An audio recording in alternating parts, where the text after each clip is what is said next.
একদিন রাত্রেবেলা প্রচুর মদ খেয়েছি, মদ খেয়ে নেশা হয়ে গেছে। ভাবলাম লাইফটাকে একটু সিরিয়াস নে। বাড়ি চলে এলাম, চিন্তা ভাবনা করলাম কিভাবে কি করতে হবে। সকালবেলা ঘুম থেকে উঠতে দেরি হয়ে গেছে, যেহেতু নেশা হয়ে গেছিল। একদিন কম্প্রোমাইজ করা যায়, প্রচুর নেশা হয়ে গেছিল। তো ঘুম থেকে উঠে নিজের মনে মনে বললাম, আজকে যা লেট হয়েছে হয়েছে, আজকের থেকে তো এসব বাজে কাজ এসব বন্ধ। কালকে সকাল থেকে মোটামুটি তাড়াতাড়ি উঠবো, আজকে দেরি হয়েছে বলে ঘুম থেকে উঠে কাজে গেলাম। ভদ্রতার সহিত কাজ করলাম, কারোর সঙ্গে অত রাগ কথা বললাম না, ভালোভাবে কথা বললাম।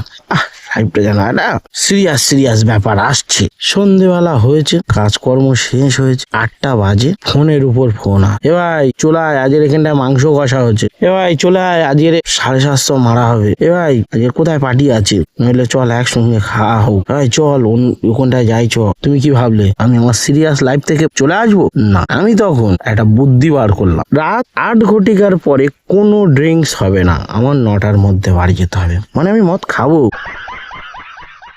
তবে রাত 8টা পর্যন্ত। বলে একটা গ্রুপে যোগ দিলাম, দিয়ে 8টা পর্যন্ত মোটামুটি মদ খাওয়ার প্ল্যান হলো। কিন্তু মদ খেতে বসা হচ্ছে 8:30টার সময়, কারণ মাংস কষা দেরি ছিল।